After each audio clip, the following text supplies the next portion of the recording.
What does it mean to innovate? It means exploring solutions which can transform our world and accelerate impact, disrupting imbalances and creating more inclusive societies, breaking barriers to education and information with fresh ideas and technologies. It means taking a stand to say, we're not going to do things the old way. This International Women's Day and every day, women and girls are working with UN Women to pave a path to a better world. Leveraging blockchain and new technologies to empower women affected by humanitarian crisis. Thinking outside the box to expand access to public services, transportation, social benefits, and sanitation. Designing and building better infrastructure to improve safety and meet women's needs. Equipping the next generation of girls with the skills and opportunities to thrive and the knowledge to help us tackle the problems of tomorrow. And making sure that women are equally represented at the table so that their decisions, ideas, and experiences help define the world we want to see. We want a future where no woman or girl is left behind. Join us to shape that future and achieve a gender-equal world. Think equal, build smart, innovate for change.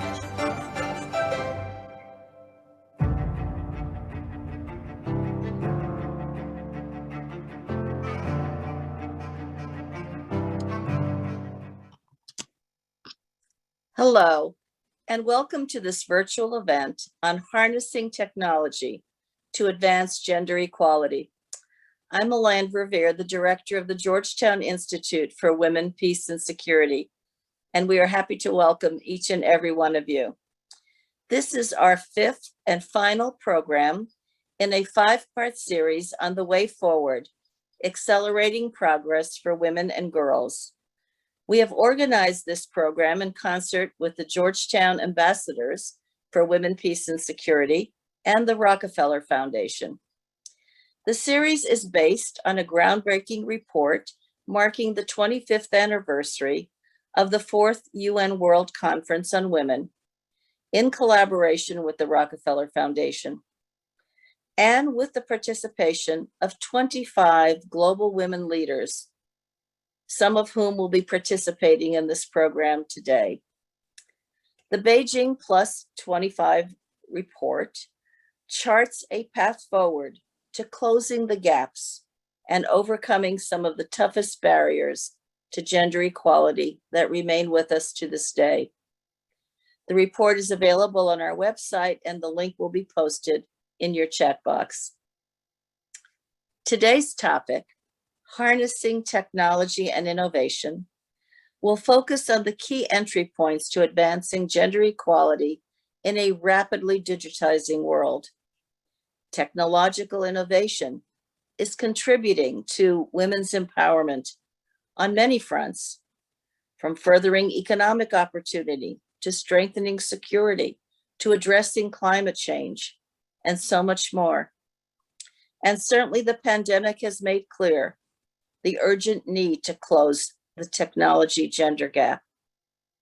We must ensure that women have access to mobile technology, to mobile banking, jobs in the digital economy, green technologies, from agriculture to energy. Today, we will hear from an exceptional group of women at the forefront of innovation and the application of technology to solve so many problems. They are coming to us from India to China to Kenya. I want to welcome the more than 600 attendees who are joining us over Zoom from 90 countries, and many more who will be joining us on Facebook. We've already received many pre-submitted questions from our audience members, But you will also have the opportunity to submit questions during the discussion. Just use your Q&A feature on your screen and note your name, affiliation, and to whom you are addressing your question. And we will do what we can in the time we have allotted to get to as many questions as we can. I'm now pleased to turn to Michelle Bhatia, who is coming to us from Singapore. She is with the Georgetown Ambassadors for Women, Peace, and Security program and one of our co-hosts today. Michelle, welcome. Thank you, Milan. The Georgetown Ambassadors for Women, Peace, and Security are a global community of women leaders from a private sector, academia, government, and NGO communities who are passionate about women's empowerment. Our mission is to amplify the impressive work of Georgetown Institute for Women, Peace, and Security. We know that peace, security, and economic development are more effective when women are involved, and at the same time, crucial for women to express our voices and achieve our potential. We are thrilled to collaborate on this series, which expands the audience of changemakers and provides concrete ways for each of us, wherever we live and whatever we do, so that we can be part of the solution. Thank you for being here and doing your part to advance women and girls. Looking forward to this discussion and hearing from this great panel. Thank you, Milan. Thank you, Michelle, and to you and all the ambassadors for the great work that you do. And now we're going to turn to my colleague, Dr. Jenny Klugman, who is the Managing Director of the Georgetown Institute. She leads our research portfolio and was the lead author of the 25th anniversary report on which this program today is based, as well as the whole series. She'll give us a quick overview of the report content that we will be covering in this program. Jenny? Thank you so much, Milan, and it's a privilege to join this distinguished panel here this morning. I'm so glad to be able to briefly set the stage for the discussion, and I'll just spend the next 5 minutes sharing relevant highlights from the report. The link has been dropped into the chat, and I'll highlight in particular what we covered on harnessing technology. You can see in the graphic here, if you haven't attended the preceding 4 sessions, that this was indeed the 5th, but by no means the least important of the key levers that we identified for accelerating change to realize the goals of the Beijing platform and indeed the Sustainable Development Goals. And you can see that this sits alongside the need to reset gender norms, to bridge gaps between law and practice, to counter backlash, and to foster democratic inclusion and accountability. And of course, these various dimensions are deeply interconnected, but today we'll be diving more into the technological front. And the starting point here, of course, is that technology can be a critical tool to advance change, amplifying women's voices, increasing access to opportunities, and various other fronts that I'll be talking about in a moment. But I think at the outset as well, we do need to recall that there are persistent gender gaps in access to mobile phones, to the internet, in digital literacy, and correspondingly to technological platforms. So worldwide, there are almost 400 million women who still do not own mobile phones, and the global gender gap in phone ownership, according to the most recent data, is around 8%. And you can see as well, and we'll be hearing, of course, from Rima in India, that the gap is largest in South Asia, some 23 percentage points, and also in double figures in sub-Saharan Africa.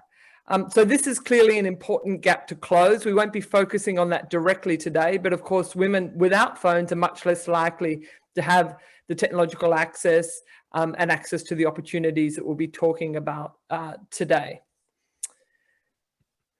But I'll be focusing mostly on good news and the promising pathways that can help advance the power of technology to close gender gaps. It's a vast topic with lots of interesting initiatives underway. In the report, I think we collated a number of promising initiatives, but in many ways we were just scratching the surface. What I'm going to do now is just focus on 4 key fronts, addressing, again, priorities in the Beijing platform and reflecting what we had captured in the report. I think first, and perhaps most obvious, is the way in which social media can be a force multiplier in campaigns for gender equality. It can raise awareness about critical gaps at really unprecedented speed, and gives voice to women who are traditionally muted in public spaces. Of course, the Me Too movement in many ways has been a game changer, shattering the silence and stigma around sexual assault. And within a year of going viral, it had been tweeted more than 19 million times across 85 countries. We also see the ways in which similar campaigns have been important where women's mobility is constrained, directly constrained. In Afghanistan, here is a topical example. You can see here the hashtag around that has been used by Afghan women to record their own video clips, sharing their own red lines for any peace agreement and what they see as important preconditions in that ongoing process. Another front, which is very important, particularly in the midst of the shadow pandemic of violence against women, is the ways in which technology can protect women and their security, both in the home and in the community. There's a whole range of apps and other online platforms that have been developed with the explicit goal of protection, of exposing insecure areas and increasing women's access to justice. Since 2011, which of course is well before the COVID pandemic, Vodafone had issued handsets in the UK to help protect victims of violence with an emergency button on the phone, which provided an instant alert to law enforcement. And that had documented impacts in terms of reducing police response times. In a recent report with DLA Piper, we've documented a number of other examples which have emerged in the context of the pandemic, important innovations and platforms, again, advancing women's protection. There are also a range of interesting platforms and important instruments to combat insecurity in public spaces in the security. One example is Safe City, which visually documents and maps cases of sexual assault in hundreds of major cities across Africa, Asia, Europe, and South America. So women have information to help determine areas to avoid. So the aim here is both to protect women from violence and, of course, increase awareness of the threats to women's safety.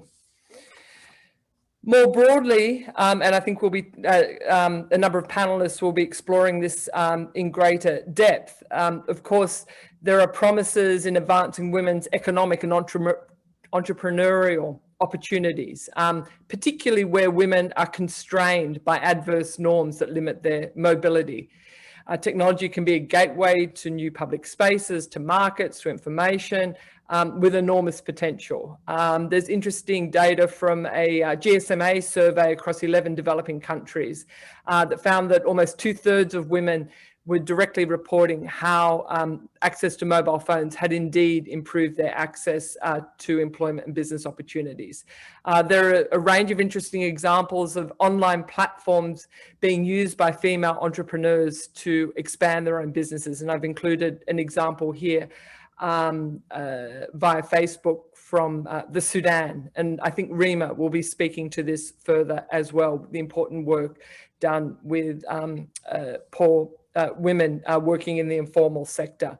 And then finally, and not least, the ways in which digital cash transfers have been used. And of course, Kenya is represented on the panel and is a pioneer in many ways on the mobile money front. But governments have increasingly used this as an instrument to expand access to social protection, supported by the Bill and Melinda Gates Foundation, by the World Bank and others. And I've included an example here from Togo, which was an emergency response to the crisis, and importantly here covering large numbers of informal sector workers, most of whom were women.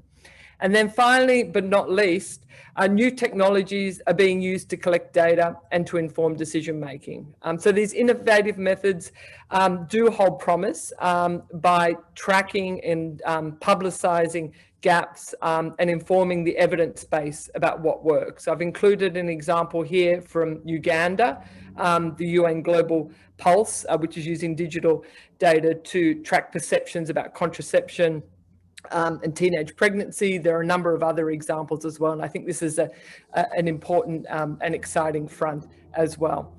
So thank you so much. I'm looking forward to this discussion. I'm turning back now to Milan and our excellent panel to investigate these issues more deeply. Well, thank you so much, Jenny. That was an excellent overview. I think very instructive about how technology is being used, what a difference it's making, but how critical it is to close the gender gap. So we will turn now to Dr. Judith Rhoden. She's an innovative change maker, global thought leader. She served as the president of the Rockefeller Foundation from 2005 to 17.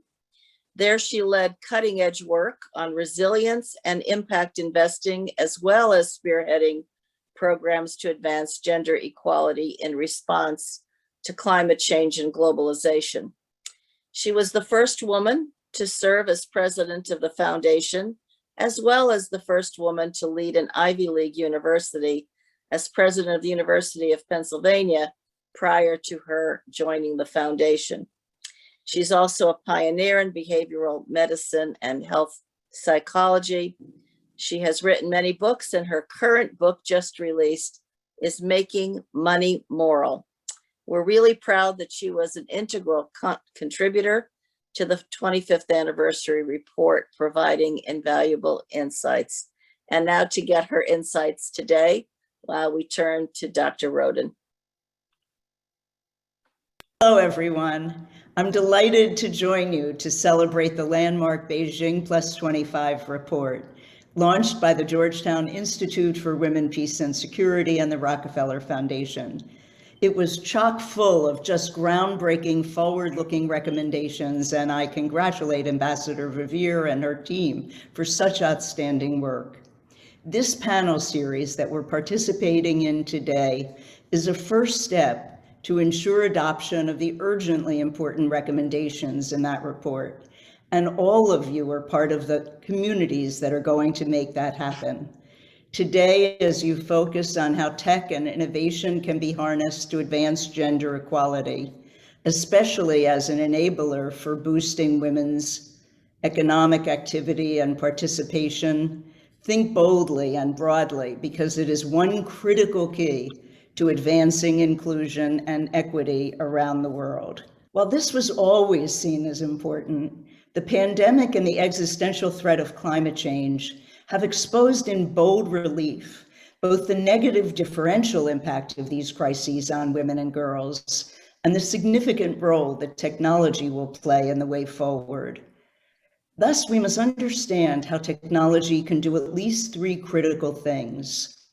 First, close the gap in differential opportunities for women and girls in general. Second, mitigate their differential risks in confronting the escalating shocks and stressors that are inevitably going to come down the road. And third, enable women's economic activity and participation to benefit from the huge capital inflows coming into technology-based businesses and markets in order to create a more sustainable world. There's no doubt, and certainly not in this audience, that we can accelerate progress for women with the transformative capacity of digital inclusion, as well as access to technological innovation more broadly. Let me briefly give you an example of each from our work in agriculture at the Rockefeller Foundation.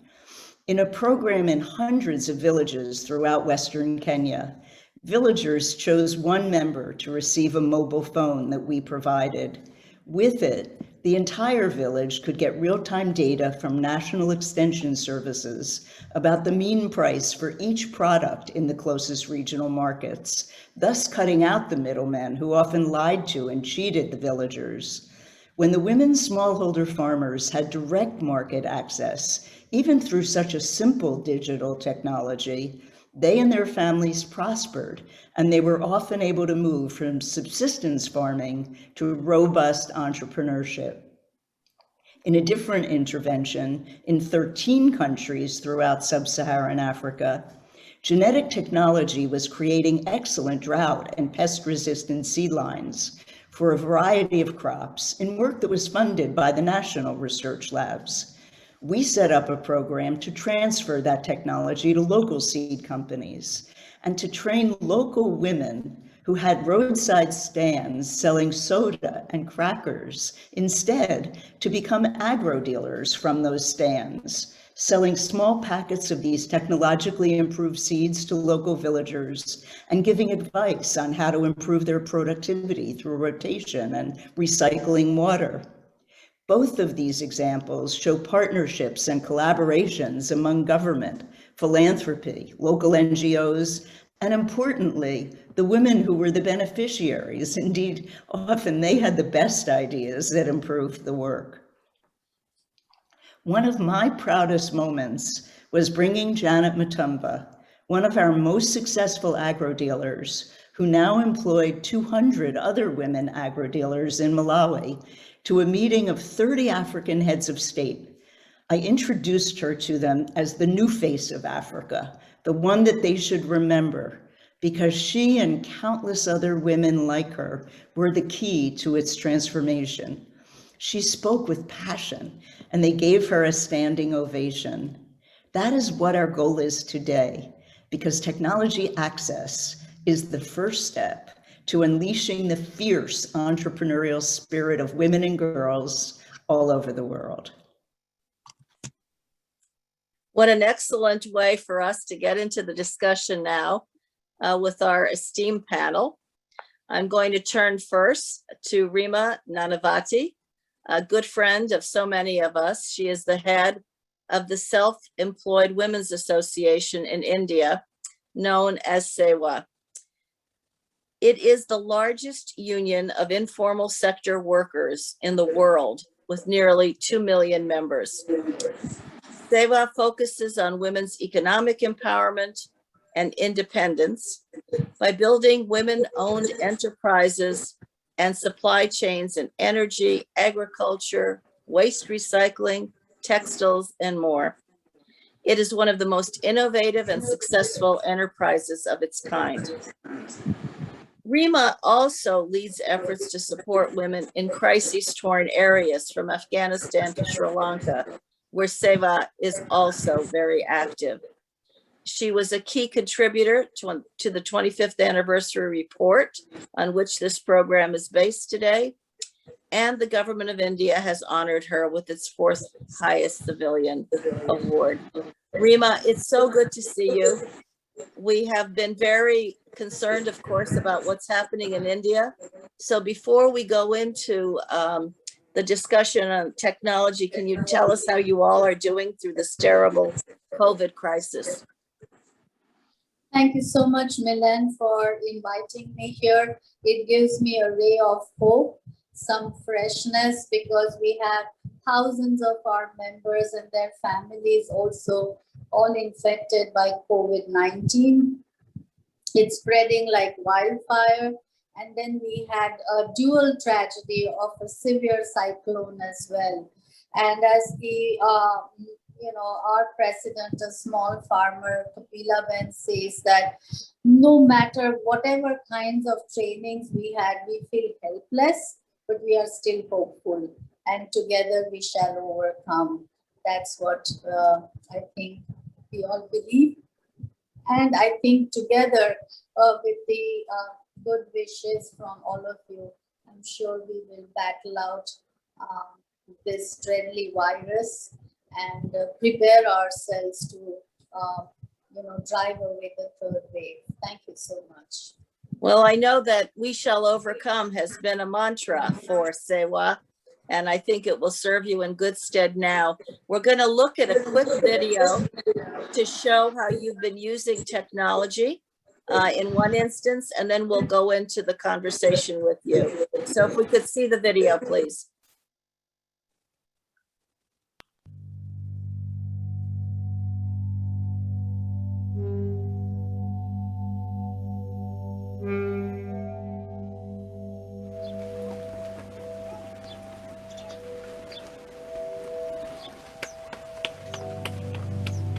મારું નામ જમનાબેન હે અને હું મીઠા કામદાર હોઉં.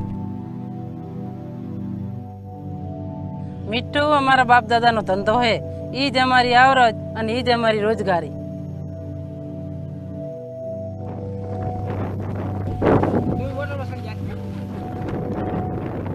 અમે રાત દી મજૂરી કરવી, તડકો સાયો જોયા વગર, તારે મીઠું તમારે અહીંયા પોકે. ઘણા પગે દંતારો ખેંચવાનું થાય ને એટલે લાકડી પગ ભરતા. અમે બધાયના સુવદનો ખ્યાલ રાખી, બરાબર, પણ અમારો કોણ રાખે?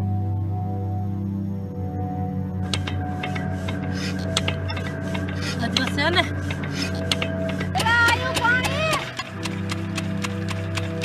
ડીઝલમાં શું હોય કે ચાલુ કરતા કરતા આપી જાય, રાત દી ધમાડા કાઢે અને પતી જાય તો રણની બહાર લેવા જવું પડે. એ તો અમારા હારા નસીબ તે સેવાએ હાથ જાયલો.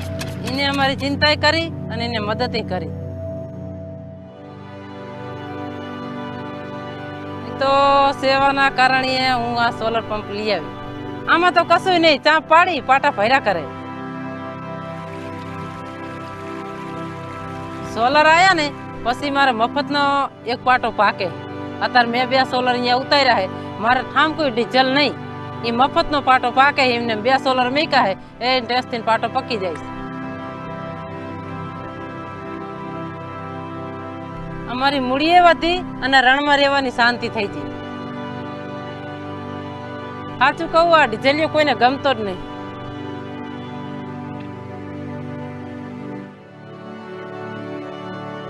ખરેખર સાચું હોય તો અમારો સોનાનો સૂરજ છે.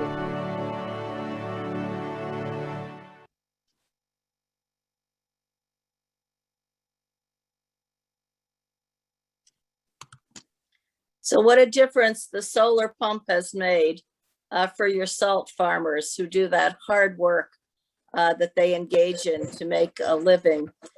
You know, I'm always truly amazed at how Seva has been able to help poor women, many illiterate, to successfully use technology to improve their lives, for income generation, for banking, for access to markets, to clean cook stoves, to renewable energy access.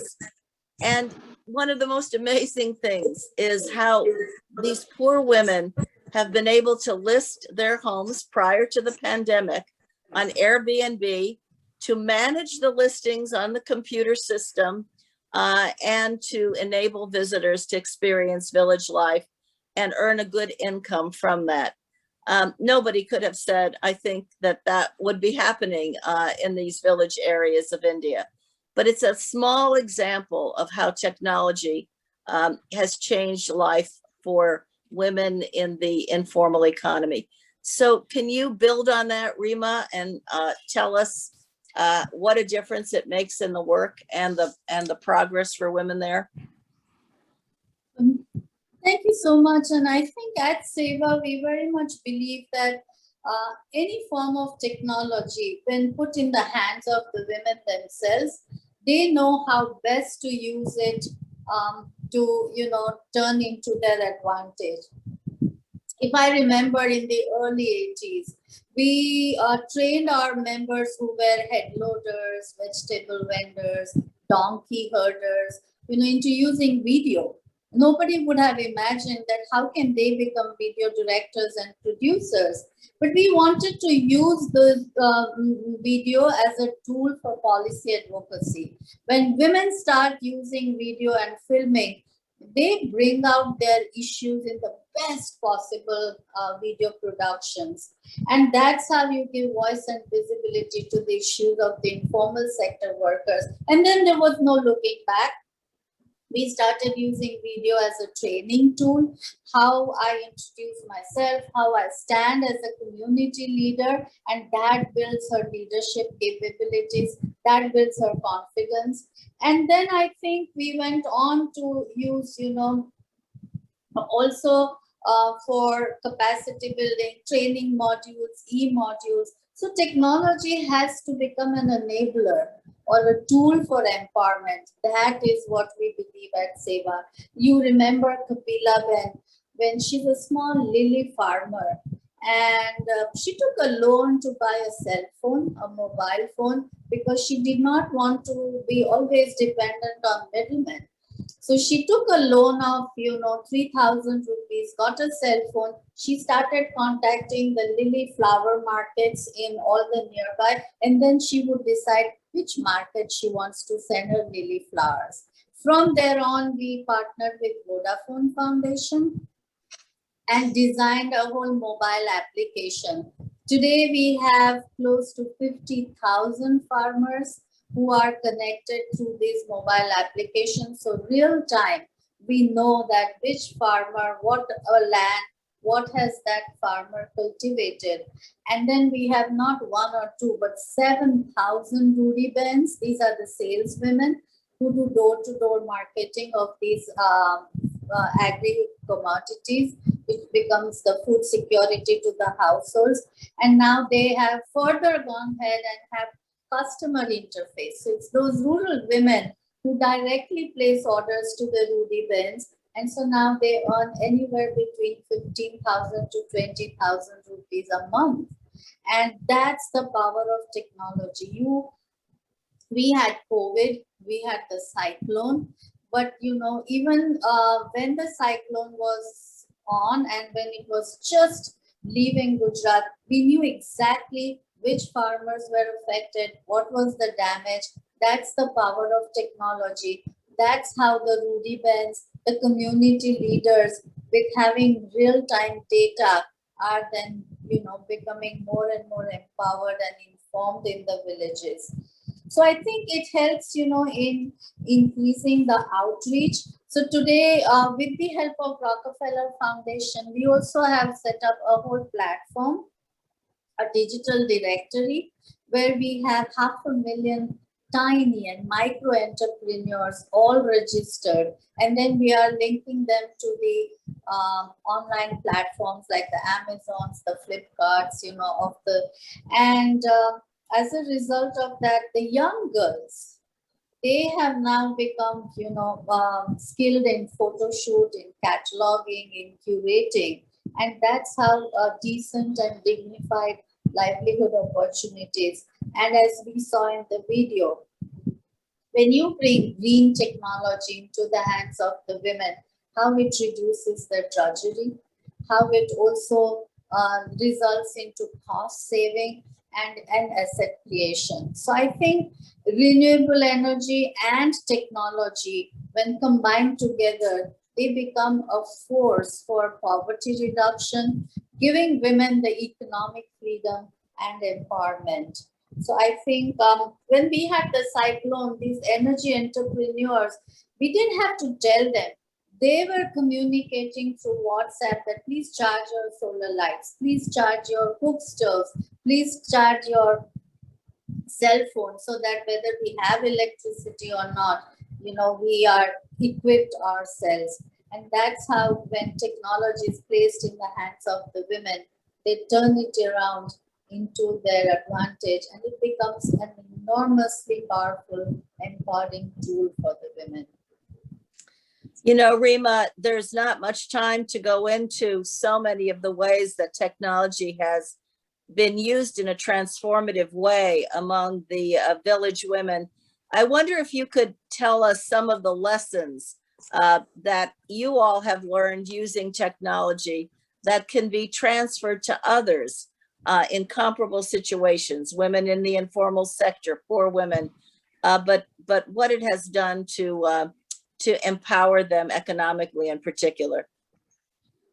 My first and the foremost lesson and the message also for, sisters in the similar kind of setting is that poor and women, they do not want charity, but all they want is an enabling and affordable access to technology and access to finance. So there is a dire need to set up a green technology fund through which women can have access to, the best of the technology, the green technology, and that will enable them to scale up. I think that's the first and the foremost. The second thing that I think, which is very important, is that technology has to be transformative. Otherwise, women continue to be poor and vulnerable. They have to follow the men of the world. And environment also continues to be degrading day after day. But therefore, I think we need such technology, women need such technology, green technology, that ensures a basic minimum income for every woman and her household. Second, women have to have technology which ensures basic social protection to the community. So how do you have solar powered schools, solar powered health centers, COVID centers, water centers, and how can then a mobile technology be clubbed to that? And the third is the green and digital technology that ensures women position a place in the where she can exercise her authority. So be it in the village council, in the school council, in the municipal councils, or in the boards, wherever it is. And last but more important is that data has now become a tool to increase the collective strength and bargaining power of women.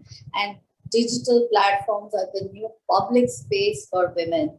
How do you build capacity of women? That is the key lesson. And that's what we will all have to work on in the coming years. Thank you.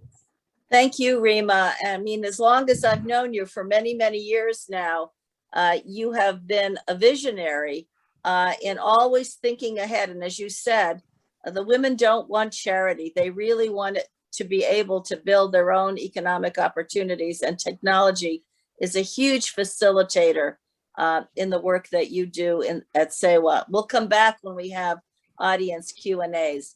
But I'm going to turn now to Virginia Tan, who was a leader on gender and technology in Asia. She's a partner of the Teja Ventures, the first gender lens venture capital fund for emerging Asia, and also the founder of She Loves Tech, the world's largest startup competition for women and technology. So another view of how technology is facilitating gender equality and women's progress. In addition, Virginia is the founder and former president of Lean In China, a lawyer for more than 8 years specializing in energy, resources, and infrastructure sectors in the emerging markets. We're also pleased that Virginia is back, as she was one of our generation equality leaders as we were putting the report together that we're discussing today. So Virginia, welcome back. And it's great to have you with us. And I wonder if you could talk some about opportunities for women through technology, particularly how it factors into your venture capital fund, because you've been using a gender lens in investment. And it's been quite successful from what I understand. So again, another dimension of technology, if you could share that with us. Absolutely. Thank you for the kind introduction, Milan. Happy to be back here. So we set up Teja Ventures for the simple reason that what we were seeing was, what I saw in China essentially was the rise of a new consciousness among women, especially younger women. I was seeing how technology was really changing the way that they were consuming, what they needed, what they aspired to, and how that interacted with the technology boom. But the reason why we set up the venture capital fund is because we realized that we were having a lot of success on the nonprofit side of things. Our startup technology competition for women entrepreneurs, She Loves Tech, is in 40 over countries this year. But we realized that nothing would move the needle unless we could deploy capital at scale.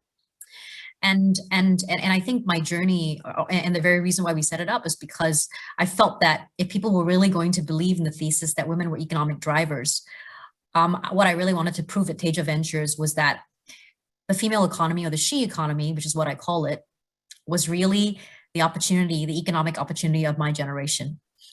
I call it, my generation's largest arbitrage opportunity. is what I told Bloomberg. But I think the role of technology in unlocking this opportunity is key, because without the digitalization, a lot of these things cannot actually be scaled and actually cannot be bankable or truly investable in. So what is our approach, in Taja Ventures? I think what we do is that we look, when we use our gender lens in investing, okay, we look at women and the role of women as economic drivers in the entire value chain of investment. So we see them, we invest in both male and female entrepreneurs, but we look a lot, we look at them beyond entrepreneurs. We look at them as consumers, as traffic, as a mobile workforce, as a supply chain, as distribution agents, as beneficiaries, right? For example, beneficiaries of money transfers, etc. So on and so forth. And then, I think a huge part of our thesis is basically to invest in the verticals which we believe will impact women the most along that value chain. So, for example, we know that when we look at things like health and wellness, we know that when we look at things like sustainability, we know that when we look at things like retail or new retail, we call it new retail is a term, future of retail. We know that when we look at MSMEs and financial inclusion, we know that women are disproportionate beneficiaries.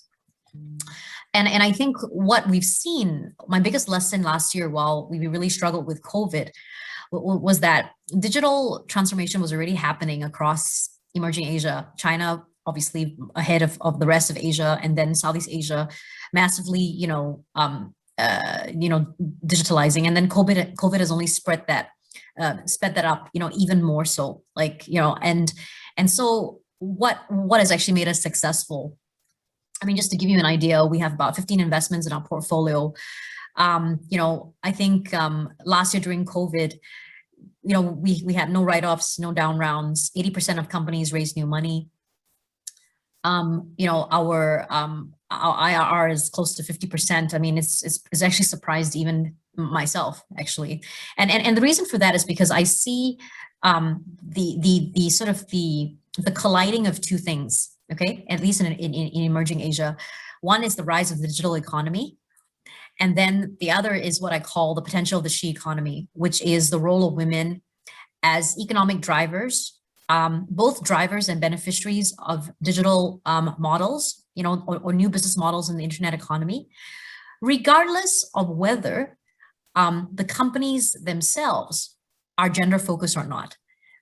So that's actually something really powerful that's actually what led us to build our fund. Is our entire thesis that women are essentially driving growth and revenue in companies which are not even necessarily gender focused, which are gender agnostic. So let's take an example like mental health. Mental health is not for women, mental health is for everybody. But when you look at mental health companies and who are the paid users, 70-80% are actually women.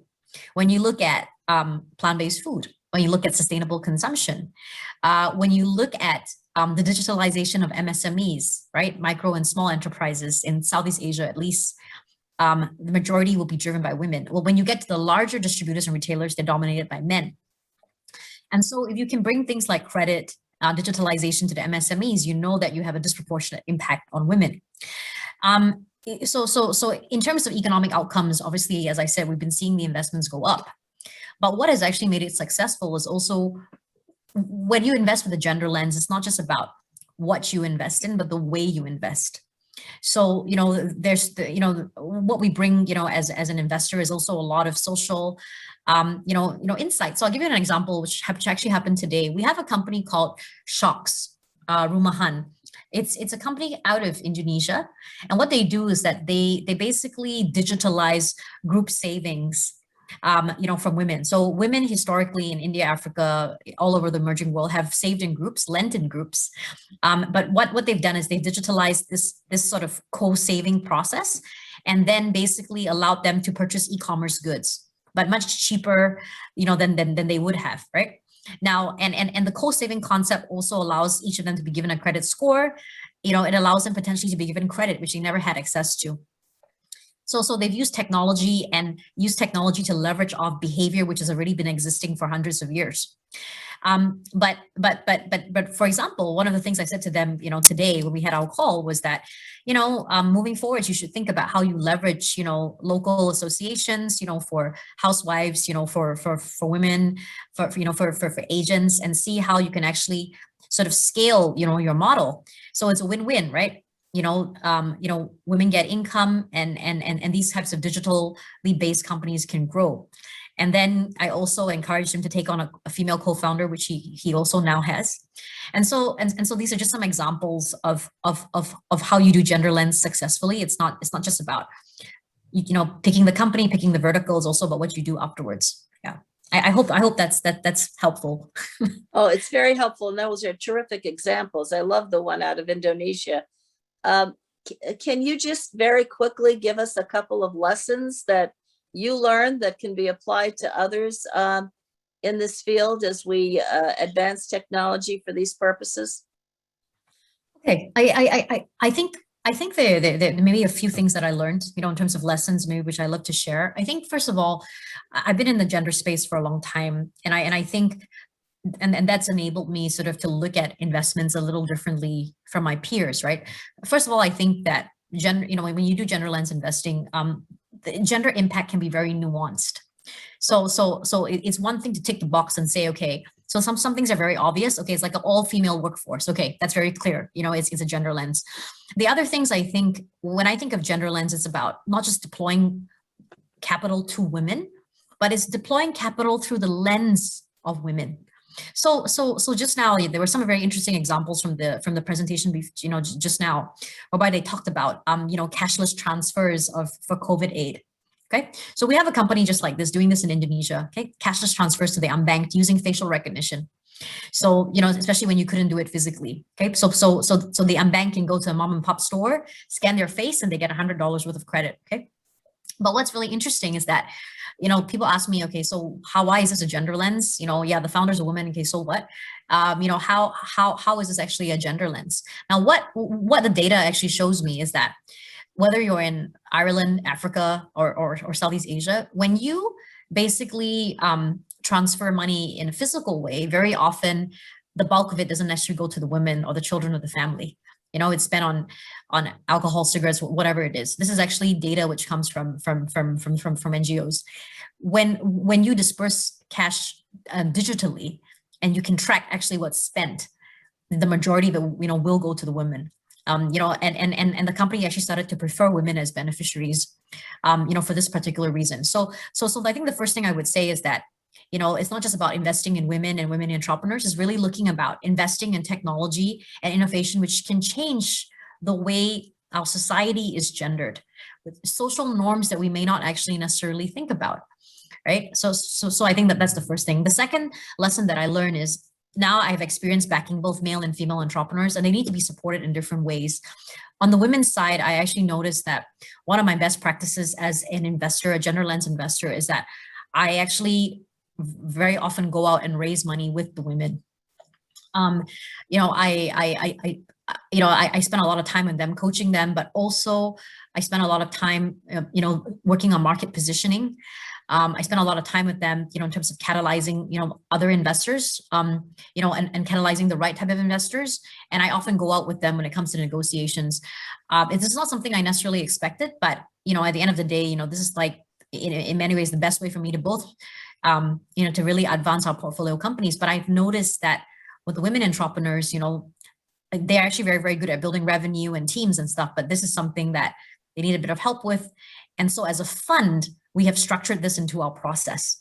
So I think that's the second piece. And I would say the third challenge, and this is the biggest challenge I have faced as an investor, is that when I go to investors to invest in us, what I notice is that they loved our team, they love our portfolio companies, they're very impressed by it, but what they still do not like or believe in is the thesis, of the female economy.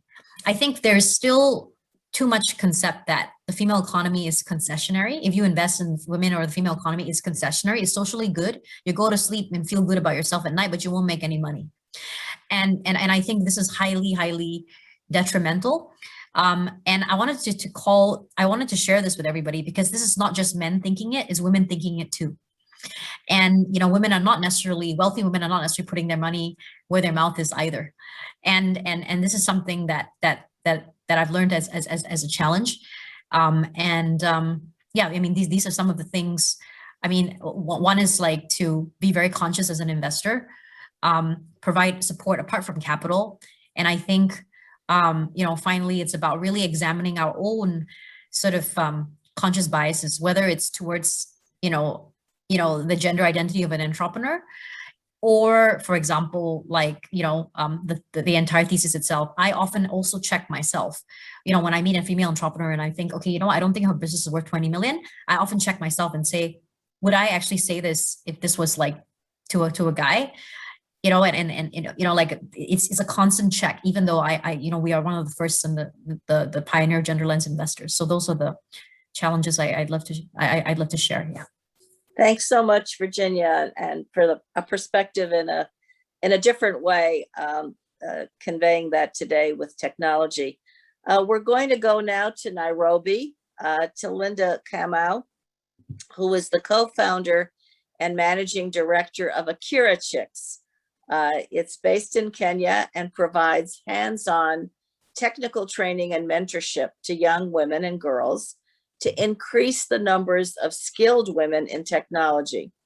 She's been a champion for women in the tech workforce, active on many, many issues, from enabling girls to overcome poverty and gender-based violence, to being a founding member of the Africa Visionary Fund. So Linda, it's really wonderful to have you with us today. You've been recognized around the world for being a leading source of African female technology talent for the world. How do you do this at Akira Chicks? What is your approach? And I know, you know, you just heard Virginia talk about norms. There are certainly societal norms against women leading in technology. How do those get overcome in the process of your creating the tech workforce you're creating? Thank you so much, Melaine. I'm glad to be here. And yeah, at Akira Chicks back in Nairobi, we've been very much focused on training young women. So our mode of training is pretty much training young women from underserved communities between the ages of 18 to 24 who finished high school, but then they don't have access to tertiary education, and so who actually make up the highest number of unskilled and unemployed young people. And so that means that when we look at unemployment, especially in the African continent, the highest number is actually made up of women, and young women who are unskilled and unemployed, and half the time not even in any kind of education or training. So through our Co-Dive program, which is our signature program, we source for these young women from some of the places that no one will go find talent. So we find talent where nobody doesn't even try to go find it. So it's in the refugee camps, it's in some of the most remote villages in Kenya, it's in some other remote areas in Uganda, in Rwanda, and just looking for young women who do not have access, that even they've never seen a computer, or some of them even have never touched, they've heard of it, but then they've never even interacted with a computer. So we take them through this 1-year residential program, so where they live on campus, and we take them through this program where they get to learn market-ready skills. In this case, we're talking about what the industry is looking for. So we really work closely with the industry to just understand the gaps that are there when it comes to hiring women, but then even just general hiring, but then also we also look at what are the kind of skills they're looking for, or the kind of skill set. Then we integrate that into our curriculum and ensure that whatever we are teaching is actually what the market wants. And so the fact that, we've been doing this for the last 10 years, we turned 11 years actually now, 11 in April. And we've seen a very great success rate, especially with our graduates, with about 70% of the young women we graduate getting placed in the tech industry as software developers or designers or researchers within 60 days of graduation. That's really high, but then it's just, we attribute that to the fact that our link to the industry, but at the same time, the amount of work that we put in to ensure that we've taken these young women from not even having a perception of seeing themselves as women in tech space to actually believing in themselves and knowing that I can actually do it. I'm just like as skilled as that young one coming out of another college or another university. And so there's a lot of work we have to do also from a non-technical side of things, where we have to really work on confidence building, or what we call agency. So it's pretty much this working on helping the young women improve their self-esteem, their confidence, believing in themselves, and even knowing how to set their own goals, you know. And so with that, then they are able to conquer the industry. So applying for that internship or applying for that job doesn't become something hard, because they believe in themselves. I mean, they are confident in their skills, so they'll apply, get that interview, and actually be able to interview and secure those spaces. So we are seeing a lot of young women switching from being so scared about technology, like it's a man's, like job, it's something that I can do, to now very confident young women who are taking up space in the tech industry, which never used to happen before. I've watched some of our graduates attend tech events, and they are the ones pitching, they're the ones out there just randomly doing some, improv and things like that. And so for me, it's just changing how people think and how society thinks, and even how the industry thinks when it comes to to just young women in technology, and just how we encourage them to know that it's not a career for a select few, it's a career for all of us. And even with COVID, that has shown how there's no career set for anyone. It's just all of us can actually go into it. And so we've seen more opportunities coming up, and the young women are taking them up. And so, I mean, even just when I look at the tech sector in Kenya, it's a completely different now. And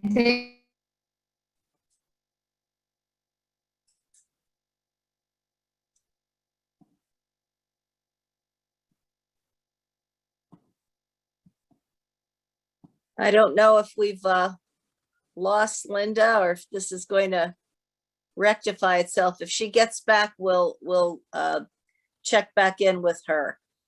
In the meantime, I want to go to Suman Suresh Babu, who leads the Rockefeller Foundation's Energy Initiative as the Director of Economic Development for their Power and Climate Initiative, and obviously one of the issues of our time for sure. Suman, great to have you with us. I know you're working to accelerate gender equality with women's access to modern, sustainable energy worldwide. You're also spearheading the foundation's work on agriculture, urbanization, and resilience, working both in your Asia and Africa regional offices. Sunam was a Fulbright Scholar, manager at the Center for Sustainable Development Initiatives, and has also worked as a consultant for a range of organizations promoting gender equality. So Suma, maybe you can expand on your work in climate at the foundation.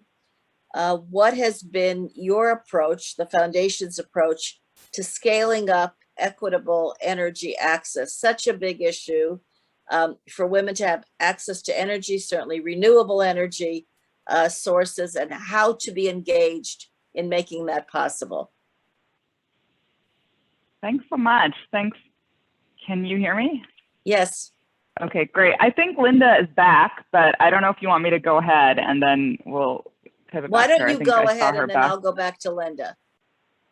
Okay, great. And I just wanted to say good morning, good afternoon, and good evening to our audience. I'm really excited to be here. Thank you so much, Ambassador Revere, for having me on the panel. And it's really exciting to be on this panel with this really distinguished panel of women, and really just really inspiring to hear everyone's sort of the work in the sector and how much progress we've made, which I think is really great.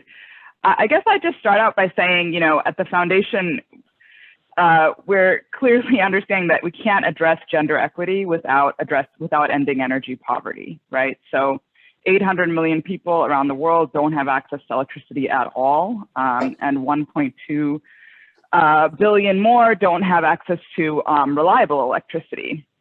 And with that, without access to electricity, women can't start or expand their businesses. They can't access quality jobs or high quality education for the 21st century, or even adequate healthcare. And so, you know, we started this energy access work over 10 years ago under the leadership of Dr. Rhoden. And at the end of last year, the foundation made $1 billion commitment to a just and equitable recovery under COVID, with a major push to ending energy poverty. That, you know, if we can't do this, we can't really have the poorest people in the world on a trajectory towards economic activities and improving their lives. So what exactly are we doing when we talk about that? We are committing ourselves to scaling up decentralized renewable energy solutions. So technological advancements in solar batteries and solar cells and batteries means that these solutions, like mini grids, can provide high quality power faster, more cheaply to rural consumers than ever before. So just a few stats on that is that a new study suggests that electrifying the 800 million people that are eligible with DRE solutions would cost half of what it would cost to use fossil fuels. Mini grids can be set up in a matter of weeks. So, you know, if you're a community that hasn't had power generationally, your life can be transformed extremely quickly as compared to building a large power plant.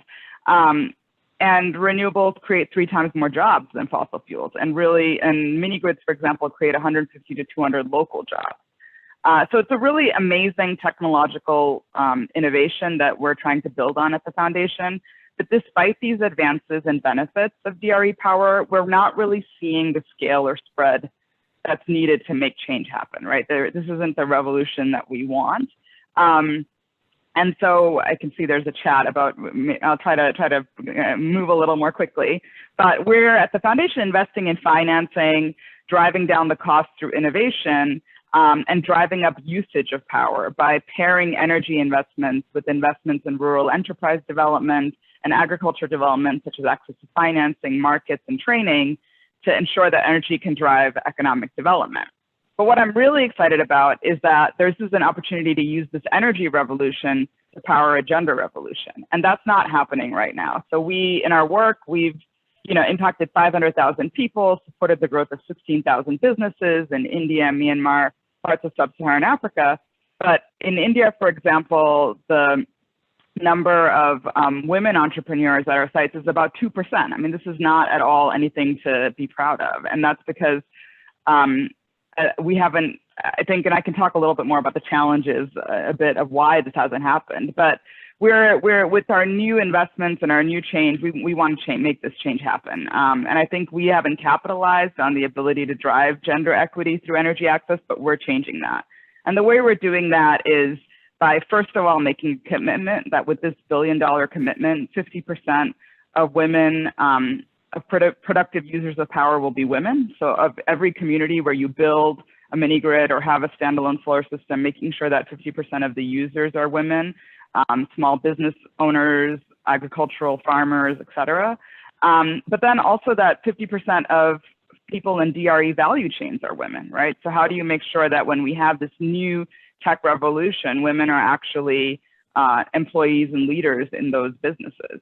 And I really think that infrastructure investment can be this really powerful tool for social change. As we know, we've been talking a lot about infrastructure investment, and it's definitely more than hardware, right? It's more than putting the wires and poles in the ground. And I think what this looks like specifically are 3 things. One is when we're investing in DRE companies, and Virginia might have more experience on this, making sure that women are not only part and parcel of the workforce, so investors can ask for this, they can require this, right? That as investments are tied to gender equity, but also making sure that women are part of the leadership of these companies. The second part is that everywhere there are energy investments, making sure they're also pairing that with investments in livelihood funders, microfinance organizations, so that there's a focus on making sure that women can actually use energy to drive economic activity, right? So if you don't have access to the financing, if you don't have access to the training, the skills, the market access, energy is only an input. It's not going to get you where you need to go. And obviously the work that Rima Ben is doing at SEVA clearly shows that, right? It's the full package.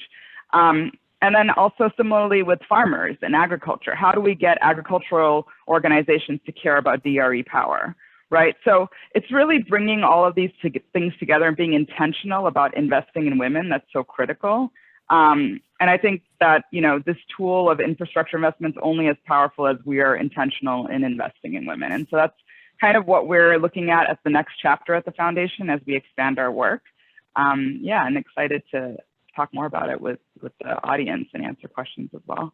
So, Mom, that was really so good, and I like the way you demonstrated how this has to be part of a package.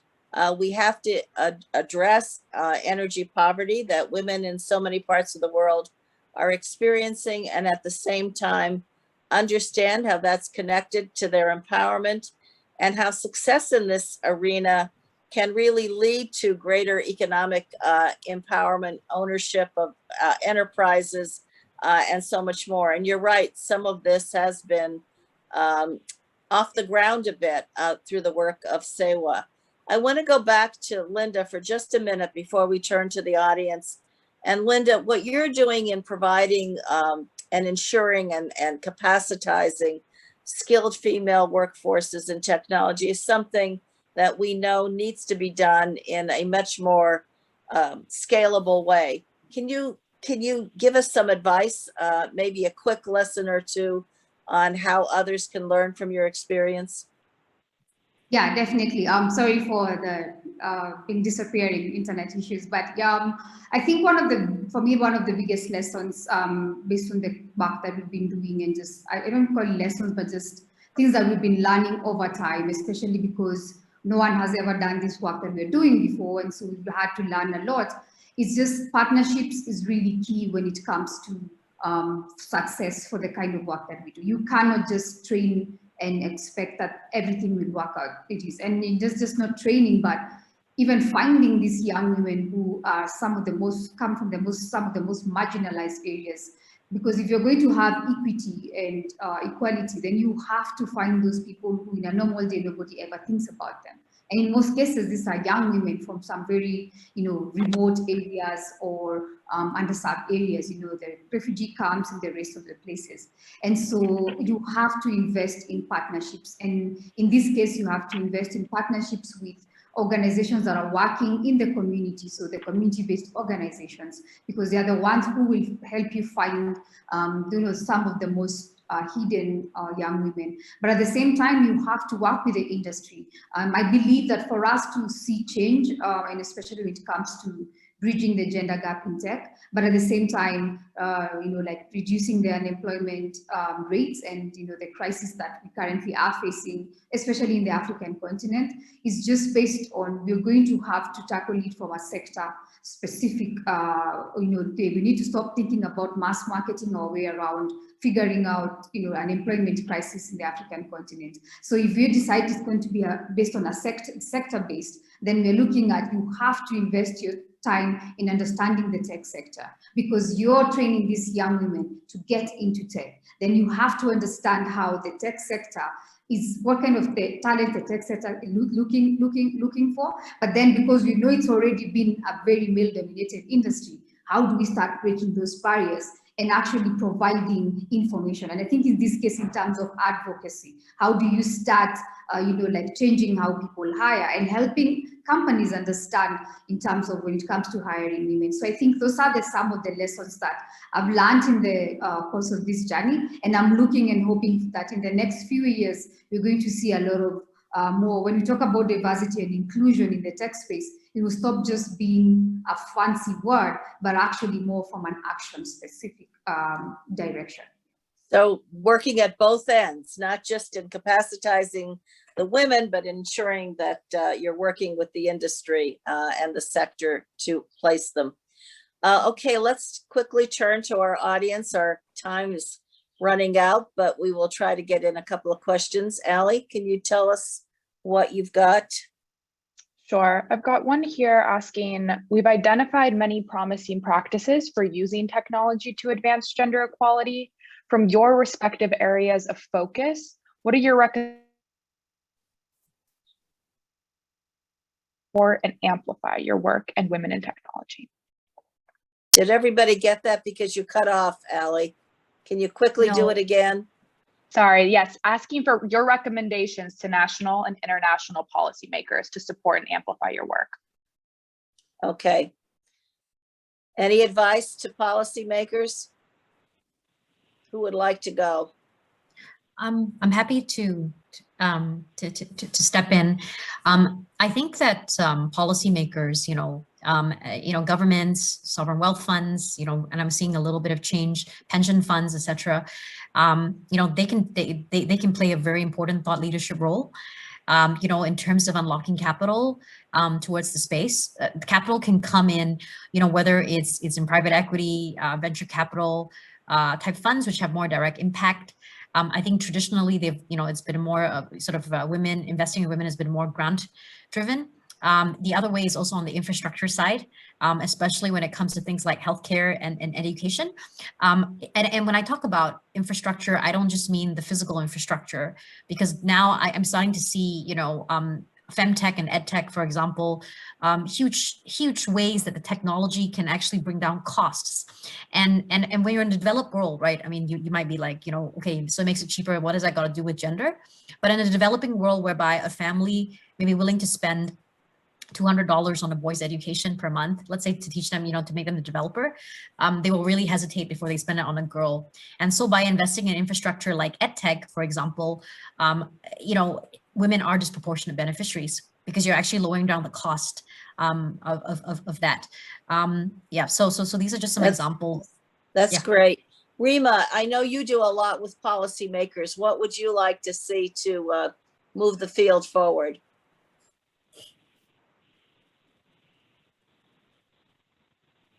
I think, thank you for inviting me to say something for the policymakers. And I think it is now high time when, we all would be talking about new economic pathways. What we need to do is to keep women and the poor and the informal sector women and their work in the center, and then look at what policies would make it more inclusive. And especially, I would also agree to what Virginia was saying, and that is that create new financing instruments. The multilateral agencies, the investors, everybody needs to now think of out of the box. And how do you build an economy of nurturance by creating new financing facilities that invest in the tiny, the micro enterprises, the micro entrepreneurs, and allow them to go to scale. That's good. And Sunam, I know that the foundation is creating partnerships. Are some of those with leading governments, or how are you proceeding?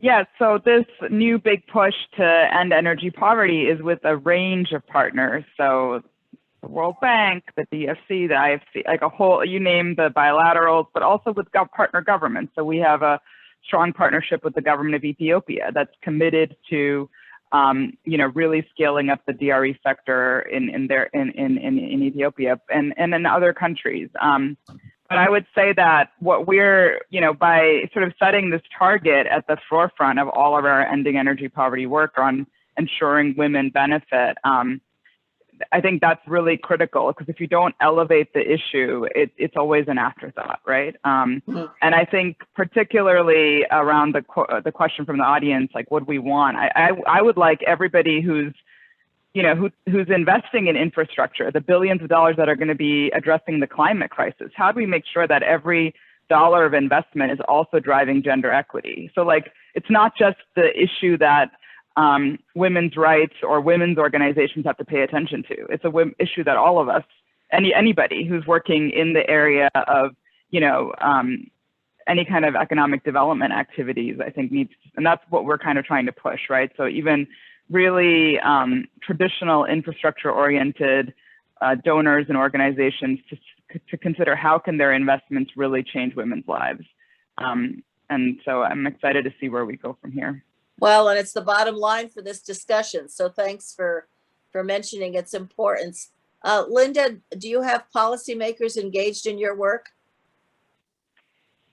Currently, I think we really, because of our work with the sector, it's pretty much more, we are really engaged with the private sector. So it's mainly just the tech companies, the CTOs, the people who are putting together, like pretty much how, like the tech industry is supposed to be governed or things like that. So that's pretty much how we're doing. And also just trying now to work with also like the big, tech giants, Microsoft and the rest, to just figure out how we make sure that we are getting talent that doesn't just come straight from, like normal universities, but then even in boot camps like Akira GIWPS, where young women don't even have been able to, they don't have money to go into universities, but then thanks to Akira GIWPS, they have a skill. So we are working to just make sure we are democratizing how hiring happens and who gets hired at any one given point. And this is based on the fact that we are skilling everyone. It doesn't matter whether you came from a very low income background or you came from a university, let's say, and one of the Ivy League universities, but then just figuring ways that we are making sure that it's inclusive, and most of it especially ensuring that we're getting more young women into these companies that in a normal day, it would be very hard for them to get into the door. Thank you. We're going to go over just slightly and take one last question, and maybe everybody could answer quickly if you have interest in answering it. Allie? Sure. This one's asking about the future of technology. So as technology rapidly advances, do you see any new or developing areas that we should be devoting more attention to with a gender lens? Where should we be directing new resources, and where do you see entry points for young women getting into these spaces? So perhaps each of you could take a stab at that one, and any concluding thoughts you want to leave us with. Anybody? New technologies. I think, Suman, a lot of your work is cutting edge work in terms of the climate arena and ensuring gender equality. Yeah, I mean, I think it's not just the new technologies on the simple solar panels and batteries, which that in itself is exciting because the cost is coming down rapidly. But it's also the technologies around irrigation, cold storage, processing, new entrepreneurship activities that can be, utilized, DRE power can drive. What are those new economic opportunities? And I think really thinking through that intersection between solar power and how it impacts at the community level, and the investments in the companies, like what's the solar irrigation company of the future that's going to really create a revolution on the African continent? I mean, there are some today, but how do we grow those? So I think that's where, I think making sure that women are benefiting from that, but also leaders in those companies is really what's exciting about where we could see this moving. And I think to address the climate crisis, this is where we're at, right? How do you reduce diesel usage? How do you, increase solar powered processes? So. And are you seeing much in regenerative agriculture? Yeah, I mean, I think that's part of, like at the foundation, we're really bringing together our agriculture and energy teams for the first time, which, that's part of breaking down the silos, right? So like, it's not just agricultural interventions that are going to be terrible for the environment or following models of the West, but coming up with new models that are really going to support not just environmental sustainability, but diet quality as being really critical and important, right? So we're starting to bring all of that together with this big commitment, and we're hoping that other organizations who are investing in these areas start to create these cross-sectoral interventions and ways of working. Rima, do you have areas in which you'd like to move with the issues that Seva's working on? Yeah, I think there are a couple of areas in terms of advanced technology, and that is, digital technology, AI, how do you make AI bottom up rather than being top down? So, you know, data driven algorithms and AI, but in the hands of the poor and the women. And the second is what Suman was saying, and that's, you know, the renewable energy, but how do you make the nexus of women, agriculture, food, water, and energy? So how does access to energy become an enabler to ending poverty of women? So those are the areas which I think one has to look at in the future. Yeah. Well Milan? said. Yes. Sorry, I just wanted to add one piece on the technology side. Something we're getting really excited about on the technology side is really femtech on the women's health side. So, you know, I'm actually seeing a lot more companies on femtech, women's health, diseases, you know, which I've never seen before, literally in the last 2 years or so. And the second piece, I think, is, you know, increasingly in terms of a lot of the change that we need to see in this world in post-COVID, I'm seeing women increasingly as catalysts to those change, whether they're agents or suppliers or actually consumers.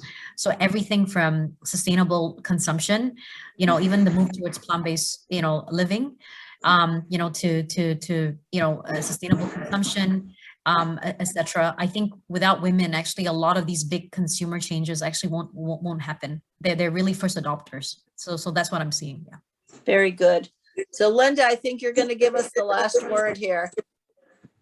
Yeah, true. I think when I look at, I mean, just as Virginia has said, and Rema, especially in terms of data, I mean, I think for me, I'm excited to see, especially women thriving and getting into research, especially because people have been building solutions for problems that they don't understand. And so I think I'm excited seeing a lot of, you know, work and also opportunities when it comes to user experience research, especially when it comes to building solutions that are actually women-centric or community-centric. So I'm excited because even the kind of work that we're doing, we've had to include in our curriculum a lot of work around user experience research, user experience design, to ensure that we're building talent that will actually be able to take up these opportunities that are coming up when it comes to just, you know, gathering data, analyzing, and being able to build solutions that actually will be used by us women and specifically for us by us. I think that's pretty much what we're saying. So yeah.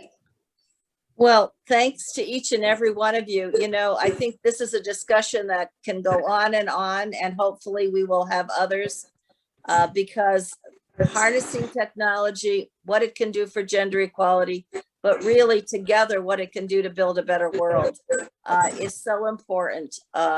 So I can't thank you enough, Suman, Virginia, Linda, Rima, ever onward to all of you and the important work you're doing, and obviously to Judith Rhoden as well. So thanks for being with us, and to our audience. But this is an issue area that I think we need to continue, all of us, to work on wherever we find ourselves, because it's so critical. So thanks again, and all the best. Stay well.